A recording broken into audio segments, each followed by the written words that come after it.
Nah sebelum si Rudi bilang, lah lu halu, nenek gue udah meninggal, udah lama.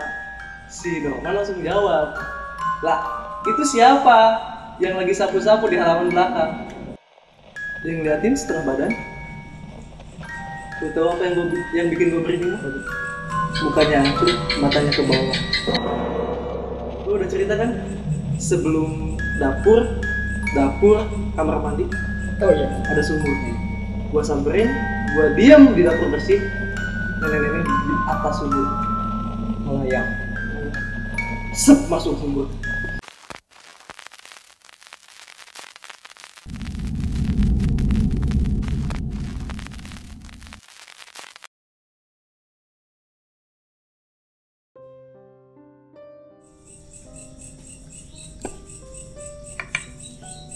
Assalamualaikum warahmatullahi wabarakatuh. Bala cerita di luar nalar. Balik lagi sama gue RJ Mutakin di Diskusi Mistis. Semoga kita senantiasa dalam lindungan Allah Subhanahu wa taala. Hari ini gue kedatangan narasumber. Kebetulan adik kelas gue dulu pas waktu sekolah di SMA ya. Ya. Silakan perkenalan dulu. Halo semuanya, kenalin nama gue Ibe. Jadi gue adik kelasnya Bang Ridwan. Ibe asli Bandung ya, kita sama-sama Bandung Ya, ya. Bandung. Bang Ibe ini punya pengalaman mistis di salah satu rumah. Bisa diceritain kisi-kisinya Bang Ibe? Oke, kisi-kisinya gini Bang. Jadi dulu tuh waktu gue SD pindah ke salah satu rumah temen. Nah di situ ceritanya agak jadi urban legend sih di tempat itu. Gue ketemu kalau gak salah pagi-pagi gitu Bang. Pagi-pagi bangun tidur di depan pintu kamar ada sosok. Oke, stop. Ada sosok ya. Sebelum lanjut ke cerita, alangkah baiknya dukung terus channel kita dengan cara like, komen, dan subscribe agar channel kita makin berkembang. Silahkan lanjut Bang Ibe.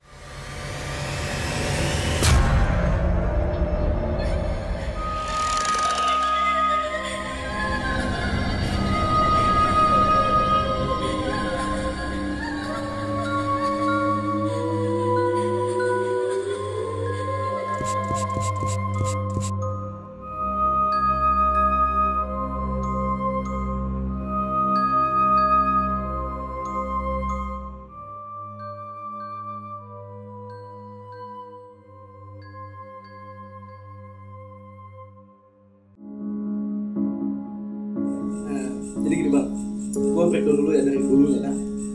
Gue tuh terakhir dulu tuh ekonominya tuh menengah ke bawah. Jadi orang tua gue tuh ada usaha tempat makan gitu. Nah singkat cerita, ketika itu rumah gue masih di rumah Blok A gitu kan, sebut aja rumah Blok A di salah satu kabupaten Bandung. Nah di situ gue punya teman kakak kelas 3. Kakak kelas gue tuh beda satu tingkat, berarti kalau sama lu tuh beda 3 tingkat lah. 3 tingkat ya. 3 tingkat. Nah kita panggil aja si Ucup, si Norman, sama si Rudi. Ucup nomor sama Rudi. Nah, Ucup, Norman sama Rudi. Nah, jadi kita tuh lagi main ke rumahnya si Rudi, gitu kan?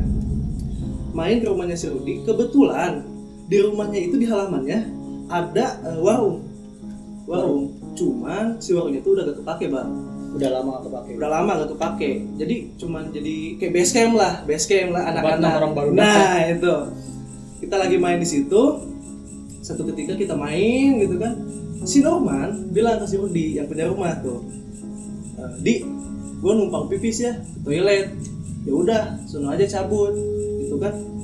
Udah gitu, si Norman nggak ke toilet Bang, Tapi ke belakang warung. warung yang tadi tempat itu. Jadi ini posisinya begini, ini rumah, ini warungnya di sini. Nah jadi di belakangnya tuh ada halaman belakang lah ya. Nah halaman belakang udah gitu dia pipis tuh. Balik lagi, ketika balik si Norman bilang, Di, lu dipanggil sama nenek lu gitu kan. dipanggil sama nenek. Sama neneknya. Terus si Rudi bilang, lah halo lu, nenek gua udah lama meninggal. Wah, kata si Rudi. Nah di situ kita ya udah be aja gitu kan, be aja. Balik lah. Itu kondisi malam. Kondisi sore. Sore malah ya? Kondisi sore. Oh iya lupa gua Bang. Nah sebelum si Rudi bilang, lah lu halu, nenek gue udah meninggal, udah lama. Si Norman langsung jawab, lah itu siapa yang lagi sapu-sapu di halaman belakang?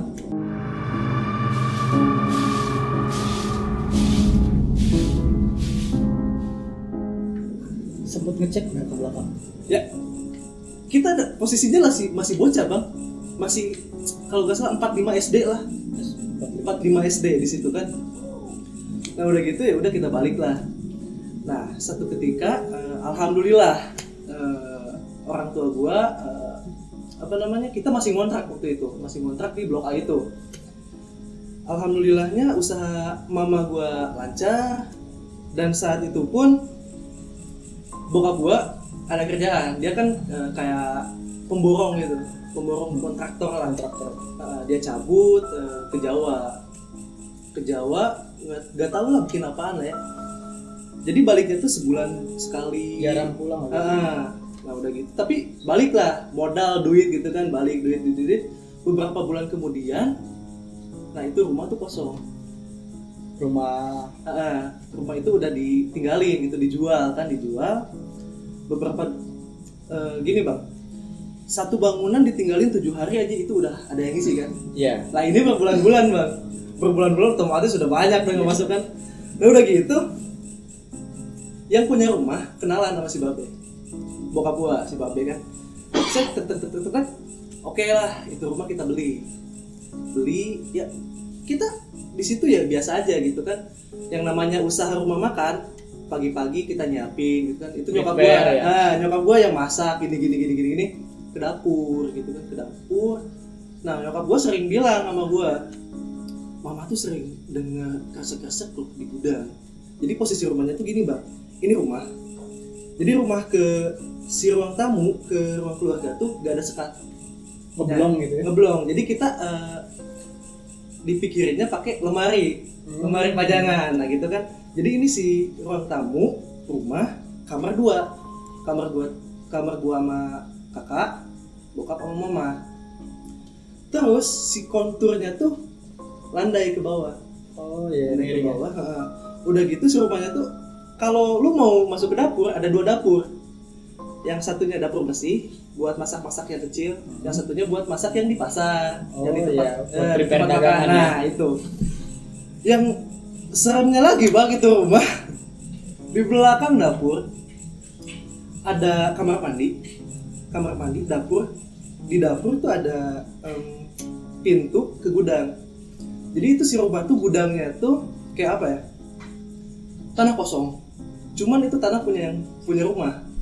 Jadi itu dibangunnya tuh bukan bangun bata, jadi kayak anyaman bambu. Oh iya. Anyaman bilik bambu. Gitu ya? Nah bilik ditambah sama papan kecil lah ya. Di situ posisinya tuh gak dicor, gak disemen, jadi tanah. Udah tanah aja. Dan satu lagi yang paling bikin serem, apa tuh? Dapur, kamar mandi, Sumur tua ya, maksudnya sumur yang gede ya, sumur yang masih sumur dikelayain timba gitu ya, cuman kita pasang sanyo. Iya. Pompa air lah ya. Nah satu ketika gua kan masih kelas 3-4 SD kalau gak salah, pindah ke situ 4 SD. Udah gitu gua posisinya waktu itu SD gua tuh masih sistem sip-sipan. Jadi sip pagi sip siang. Nah kalau kakak gua beda SD, jadi dia mau masuk pagi aja gitu. Ya. Kebetulan waktu hari itu tuh gini bang, bokap gua masih ke Jawa, masih dinas ya, masih di Jawa gitu kan, ngurusin proyeknya seperti biasa. Emak gua kan dari malamnya jam 2 jam 3 udah bangun ke dapur gitu kan, prepare langsung jam 5 subuh udah cabut tempat makan. Nah kakak gua yang satu lagi, dia kan si pagi sekolahnya, udah berangkat sekolah, dia langsung masuk ke inti bang. Waktu itu gue pagi-pagi bangun di kamar gue, pagi-pagi bangun biasa, ya namanya masih pagi kan, hordeng masih ditutup, gitu kan. Jadi tapi lampu-lampu udah dimatiin dong, hordeng masih ditutup, lampu-lampu udah dimatiin, cuman lampu orang keluarga yang dinyalain tuh, lampu ruang tamu udah dimatiin. Gue bangun,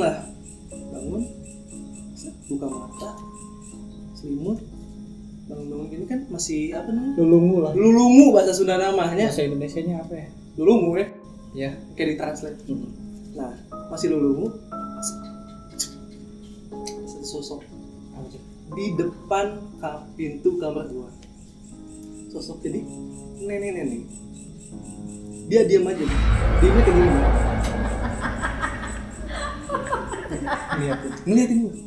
Ngeliatin gua. Tapi di situ masih pakai apa ya? Batik apa sih? Kain Kain zaman dulu lah. Nah, kain Kemben gitu apa gimana? Kain samping. Oh, samping. Kain samping kan? Kebat, ya. Kain samping gitu kan. Pakai baju nenek-nenek lah biasa. Baju nenek-nenek undangan. Iya. Nah, rambutnya diikat doang, ikut biasa lah nenek-nenek gitu kan. Ngeliatin lah, gue kucuk-kucuk mata, hilang Sendiri. hilang. Di situ gue udah agak merinding bang. Cuman di situ posisinya gue masih kecil, jadi gak tahu apa. Belum terlalu ngerti lah. Belum terlalu ngerti lah. Kirain gue kan mimpi kan. Udahlah seperti biasa. Emak gue nyiapin uang jajan di meja ruang tamu. Udah seperti biasanya gitu. Gue udah siap-siap mau sekolah. Sekolah kan masuknya jam 10 siang. Nah, jam 7 gue bangun karena teteh gue berangkat. Jam 7 gue bangun. Jadi teteh gue tuh berangkatnya jam setengah 7. Soalnya agak jauh ke sekolahnya kan. Nah jam 7 jam setengah 8 gue bangun yang kayak tadi kan kelungu lihat itu udah bodo amat ya. Gue udah siap-siap mau mandi bang. Siap-siap mau mandi. Nah gue kan cerita gue kalau mau ke kamar mandi itu ada lorong bang. Nah di situ gue keluar kamar, set di belakang lorong, di ujung lorong ini kan lorongnya kayak gini nih. Ini kamar, ini lorong ke sini nih, ini dapur baru. Nah di sini jadi Ada itu nih sosok yang tadi, sosok sedikit memotong mungkin. Iya. Si nenek-nenek yang pertama awal diceritain yang si Norman itu apakah sama apa enggak? Apa ada hubungannya apa enggak? Nah kalau itu gue kurang jelas bang. Soalnya dia bilangnya si Norman tuh manggil si Rudy, lu dipanggil sama nenek lu. Gitu. Nah si Rudy kan langsung nyaut. Lah, halo lu, nenek gue udah mati, udah meninggal, udah lama. Udah lama berarti itu masih segar dong. Iya. Nah berbulan-bulan kemudian gue pindah ke situ bang. Ke rumah itu. Nah langsung kayak tadi kan lanjut ke lorong. Jadi si konstruksi rumah itu kan lorong. Di luar lorong itu ada nenek, ada sosok itu. Jadi dia tuh menampakkannya tuh setengah badan. Setengah kayak gini. Jadi kan ini lorong nih, ini gue gini nih. Oh iya kayak ngintip gitu ya. Nah kayak ngintip, tapi si kepalanya gini. Nah selalu tahu bang.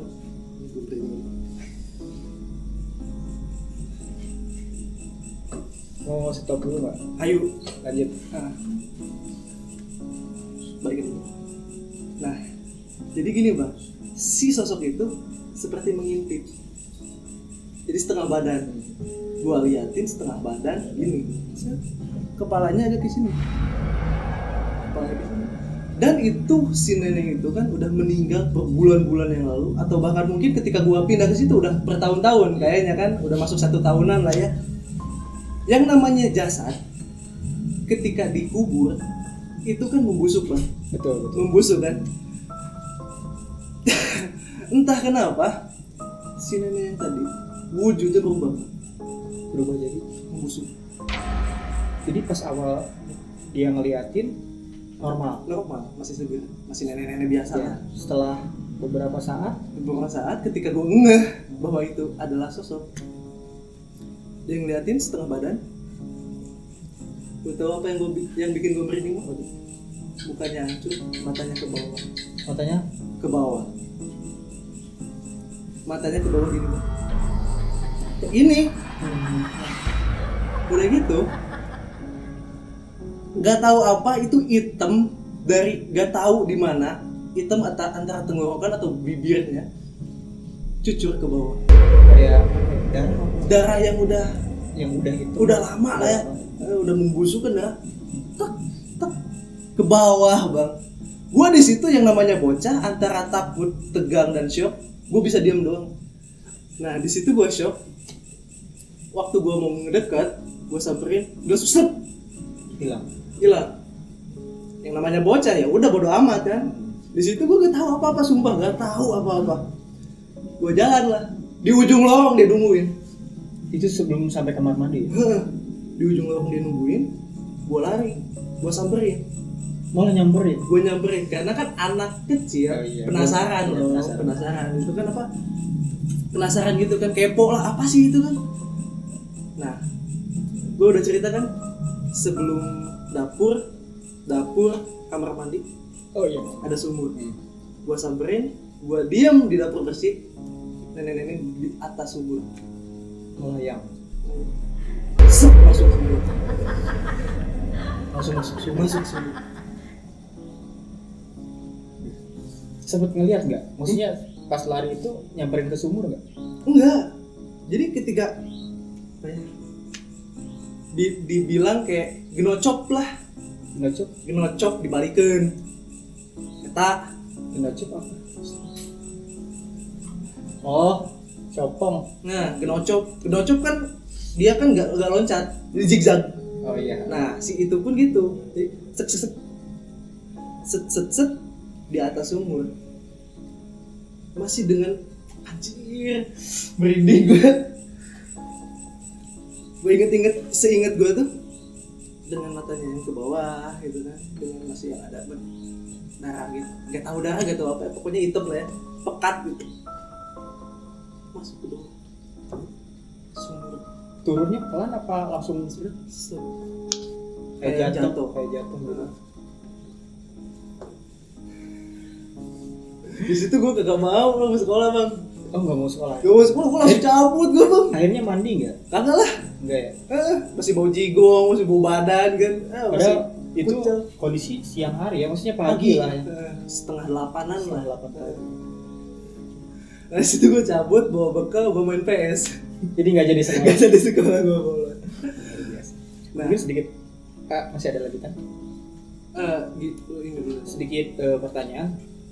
Jadi pernah sempet nanya nggak itu tuh rumah bekas siapa, ada kejadian apa sebelumnya atau apapun itu? Nah itu mah di belakang nih bang. Maksudnya? Di belakangnya. Nanti di belakang cerita di belakang gitu mah. Oh cerita di belakang. Nah, terus gue cerita lah ke mama, kenapa gak sekolah? Gue ceritain gue gini. Akhirnya mama gue takut buat ke dapur. Jadi malah ibu juga karena kan dia kan pernah dengar gresek-gresek gitu kan di gudang gitu. Nah udah gitu dia telepon lah babe gini. Beberapa bulan kemudian ya kita pergi dari rumah itu. memutuskan untuk pindah ya. Pergi ke rumah Ua masih di Kabupaten Bandung. Nah singkat cerita nih, gue main lagi lah ke teman gue si Norman. Ya, Norman tuh jaraknya tuh ya adalah 500 meter lah dari rumah itu. Gue main ke rumahnya si Norman. Terus dia cerita gini. Sekarang jadi urban legend di rumah itu. Nah dari situ kita kan pindah, cabut dari rumah itu, tinggal di rumah Ua yang udah dipakai. Itu ada part 2-nya bang. Apa tuh? Nanti lah ya. Boleh. Udah ini. Nah, ketika singkat cerita gue main ke rumah si Norman. Jadi si Norman tuh lokasinya antara 500 meteran lah dari rumah gue yang dulu sama rumahnya si Norman. Gue main ke rumah si Norman, ngobrol gini. Dan ternyata sekarang itu rumah udah jadi urban legend, ada nenek-nenek di situ. Sampai sekarang. Kayaknya sampai sekarang. Sempet ngecek lagi nggak usah? Enggak. Karena udah trauma ya. Dibilang trauma sih enggak, cuman ya udahlah, nggak mau berurusan sama yang kayak gituan gitu kan. Takutnya itu jahil atau nakal gitu kan, jahat kan, kita nggak ada yang tahu kan. Nah terus banyak juga yang ngomong gitu kan, gue pernah lihat nenek-nenek di rumah itu, gue pernah lihat nenek-nenek di rumah. Berarti bahasanya semuanya sama ya? Lagi nenek-nenek. Lagi sapu-sapu nih. Itu bang. Setelah pindah, apakah si nenek itu sosok nenek itu ngikut ke rumah baru atau Enggak, enggak? kayaknya dia udah tinggal aja di situ. Memang rumahnya di situ. Soalnya kan yang waktu dulu kan si Rudi kan bilang gitu kan, nenek gue udah meninggal lama. Oh berarti itu emang neneknya dia, dan itu kayaknya rumah neneknya. Kayaknya, gue gak tahu sih, gue gak breakdown lebih dalam lagi, gak, udahlah bodoh lah. Mungkin sedikit pertanyaan buat ke Bang Ibe nih. Sempet nanya nggak kenapa rumah itu kosong, kenapa nenek itu siapa, atau kenapa ada sosok itu di situ? Kalau sempet nanya sih enggak kayaknya, soalnya kan gue masih bocah waktu itu. Tapi yang gue tahu ya di situ seru sih, seru. Mistisnya, pengalaman mistisnya ya? Pengalaman mistisnya itu sih. Jadi itu setelah gue tinggal di situ cukup lama sih, antara 1 tahun 2 tahun. Tapi di situ baru kerasa. berarti jarak dari pas awal-awal tinggal di situ nggak ada gangguan Gak ada, apapun? cuman emang gue doang yang denger gas terus. Ya mungkin Jadi di tahun kedua mulai ada gangguan? antara 1 tahun lebih atau 2 tahun pas di situ Baru ada gangguan. Nah, mungkin kalau dibilang sih kayak 1000 tahunannya lah ya. 1000 hariannya. 1000 harian. Natus lah kalau Natus kan 100-an, ya. kayak ada 1000-an. Iya. Nggak tahu lah pokoknya. Sama mungkin berarti sampai sekarang pun Ibe nggak pernah tahu itu kejadiannya apa, nenek itu kenapa gitu bisa sampai. Sempet nanya nggak sama orang-orang yang mungkin bisa gitu? Kalau itu sih kayaknya urusan orang tua sih. Sampai Iya. sekarang pun nggak pernah nyari tahu karena udah nggak mau ngurusin juga ya. Nah, tapi emak gua alhamdulillahnya gak ini bang, gak diganggu gitu, gak ada penampakan sih. Sampai sekarang udah clear ya, udah nggak ada. Udah clear sih. Mungkin itu Bala Cerita di Luar Nalar, sepenggal kisah dari Ibe. Pesan dari gue, kita hidup berdampingan dengan makhluk tak kasat mata. Jadi setiap ke tempat baru, apalagi rumah untuk dihuni dengan waktu yang lama, alangkah baiknya kalau bahasa Sundanya mah harus selamatan dulu. Nah, selamatan lah mereka. Agar supaya apa? Supaya tetap selamat gitu. Terus Mungkin, kalau sama makhluk-makhluk yang kayak gitu, kita orang awam cukup bodo amat lah ya, jangan mengganggu, dan kita pun gak akan diganggu lah ya. gitu, benar. Terima kasih buat Kang Ibe ya. Sebenarnya kita mah harusnya panggilnya Akang tadi tuh. Nah, Ada orang Sunda ya, bukan Bang. baik lah. Gak apa-apa lah nya. Terima kasih buat Ibe. Ya, Matur makasih nuwun buat- pisan sudah diundang. ya, sudah mampir ke channel kita. Siap. Kang Ibe juga punya channel YouTube ya? Udah vakum Bang. Udah vakum, nggak apa-apa lah. Mudah-mudahan Tapi bisa Instagram ada sih. Instagramnya apa? @botolkecapbango. @botolkecapbango. Silakan di follow buat teman-teman. Di bawah. Silakan di follow buat Bala Cerita di Luar. Botolkecapbango. @botolkecapbango. Bukan endorse tapi. Bukan endorse. Sekian dari saya, RJ Mutakin. Wassalamualaikum warahmatullahi wabarakatuh.